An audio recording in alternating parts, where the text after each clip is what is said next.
Salut à tous, j'enchaîne les vidéos. Donc la semaine dernière je vous ai, ça doit s'afficher là, je vous ai fait un petit retour sur un petit tuto sur le Flotte X, et aujourd'hui je vais vous faire un petit retour sur l'Instinct. Donc ça fait un petit moment que je roule avec, donc je vais vous dire ce que j'en pense point par point, si ça vaut le coup et si c'est un bon vélo. Et puis voilà, allez, je vous mets ça en vidéo. Alors, on a un Instinct A50 2022, acheté fin 2023, d'une magnifique couleur framboise or. Donc en fait, en gros, en vrai, sur catalogue ça fait peur, mais en vrai ça passe. L'or il est légèrement nacré là, c'est pas mal du tout. Non, ça va, en vrai ça passe. Bon, il est pas très propre parce que je suis pas un grand amateur de...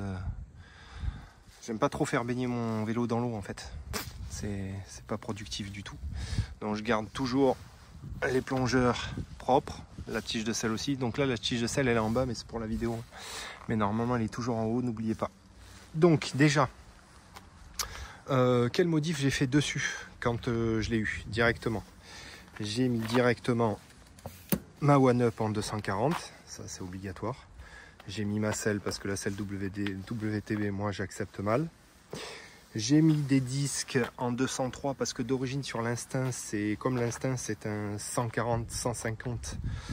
C'est des disques en 180 et quand on est un peu lourd, c'est un peu compliqué. J'ai mis ma 4.7 en 45 derrière à la place du 51 avec mon dérailleur XTR. J'en ai profité. J'ai mis un pédalier en 175, donc j'avais essayé le 180, mais le 180, les manivelles sont beaucoup trop longues. D'origine, c'est un 170, donc j'ai compris pourquoi ils avaient mis ça d'origine, parce que en fait, le boîtier est bas et ça touche partout. Et j'ai mis ma Lyric, bien évidemment, parce que je l'aime. D'origine, il y a une Fox Performance qui marche bien aussi, mais voilà, je vais vous expliquer pourquoi j'ai mis ça. Donc déjà pour les réglages, donc là, vous avez le Ride 9, ok? Donc là, le Ride 9, c'est 9 positions pour changer la géométrie. En gros, le reach va passer de 485 à 495 aux deux extrêmes. Ça fait également, bien sûr, jouer l'angle de chasse, l'angle du tube de selle et compagnie. Et là, on a deux positions également. Donc pour la longueur des bases, 439, 449, je crois, il y a 1 cm. Donc là, il est en position longue. Et je crois qu'il est en position... il doit être en position 6, je crois. Donc j'ai rattrapé en fait, parce qu'en fait j'ai modifié le débattement. Sachez que l'Instinct c'est le même cadre que l'altitude et qu'il accepte donc d'augmenter les débattements, ce qui n'est pas le cas sur tous les vélos. Donc renseignez-vous bien avant si vous voulez faire ça sur un vélo. Mais celui-là l'accepte. Donc là, d'origine, il est en 140. J'ai enlevé la cale dans la partie R, donc de 2,5. Donc là, maintenant, il est en 146 avec une fourche en 160. Alors que d'origine, il est en 140, 150. Donc là, c'est un bon compromis. Ça pédale assez bien. Et puis voilà, donc sachez qu'on peut même le passer en plus gros que ça. Alors ici sur le cadre alu on est limité parce qu'en fait la différence entre le cadre alu et le cadre carbone sur l'Instinct, c'est que sur l'Instinct la biellette là se change, et en changeant cette biellette sur l'Instinct, vous pouvez passer sur un débattement beaucoup plus grand comme le débattement de l'altitude, et donc avoir deux vélos en un. Ça c'est pas mal, mais bon, après voilà, il faut acheter un cadre à carbone. Voilà, après les freins, c'est même pas les Deore, hein, c'est les... Ça doit être les MT quelque chose qui marche très bien. D'origine, il y a un XT derrière. Donc ça, c'est le A50. Donc c'est le plus haut de gamme des alus. J'ai essayé de mettre un guidon avec un rise un peu plus haut, un Rental, mais ça m'a pas plu. J'aime bien le guidon d'origine. En plus, le Rental était trop rigide. Les pneus sont d'origine. Donc d'origine, c'est du Exo Plus. Ça tient quand même. Franchement, ça pour l'instant, pas de crevaison. Bon, maintenant que je vous ai dit ça, je vais faire que crever. Mais ça tient. Et puis voilà pour la revue du vélo. Voilà. Si, alors ici en fait d'origine, ça dépend des modèles en fait. Sur la 50, il y avait, en fait normalement c'est des cuvettes internes. Et là ils avaient mis une cuvette externe. Donc je l'ai repassé en cuvette interne parce que comme je suis passé en 160, ça m'a permis de reprendre 1 cm et en gros du coup vous partez pas trop en arrière au pédalage. Donc ça c'est une chose à savoir. En fait je pense que c'est selon ce qu'ils ont comme jeu de direction à monter, ils mettent avec ou sans cuvette, mais bien sûr ils acceptent l'interne plus que d'origine c'est un interne. Voilà, quoi vous dire d'autre? Pour les modifs, rien de plus. Donc pour le ressenti, bon, je vous le dis direct, ça marche très bien. Voilà, donc il n'y a pas grand chose à dire, ça pédale pas mal. Là, équipé comme ça, il doit être à, je sais pas, 16 kg peut-être. Peut-être un petit peu plus de 16 kg. C'est un peu raide encore. Bon, l'amortisseur il est neuf, faut lui laisser un peu de temps. Donc là, maintenant que j'ai la molette pour les basses vitesses, peut-être que ça va être un petit peu mieux. C'est un peu raide quand ça tabasse vraiment, mais bon, après c'est pas, voilà, c'est à savoir que c'est à la base c'est même pas un enduro, hein, c'est un petit enduro. Donc là en 146, effectivement 146 ça fait pas ouf derrière, hein. Surtout quand tu passes de 165 à ressort sur le MDE à 146 AR. Effectivement ça tape un peu, mais sinon par contre le grip est fou.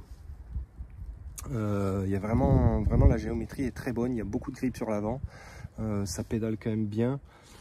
Les roues d'origine sont pas mal, c'est des WTB Light. Bon, ça va, à mon avis ça va pas tenir dans le temps, mais ça a le mérite d'être léger. Et l'avantage c'est que les cercles WTB ça vaut une misère, donc ça peut être pas mal à changer. Et donc voilà, non, bon vélo, c'est un L. Bon, j'ai pas vraiment testé toutes les configurations du Ride 9 parce que sinon tu passes une journée complète. Là j'ai rattrapé un peu en fermant l'angle pour rattraper un peu le fait d'être passé en 160, tout ça, pour pouvoir pédaler un peu mieux. En gros, d'un extrême à l'autre, c'est où ça descend bien et en fait les angles s'ouvrent et du coup, enfin, se ferment, mais en fait ils s'ouvrent parce que c'est à l'envers, mais et du coup beaucoup de stabilité, ça roule bien et tout. Et soit après quand vous bougez là, ça se transforme plus en cross-country et on a un vélo qui est un petit peu plus joueur et qui pédale un peu mieux.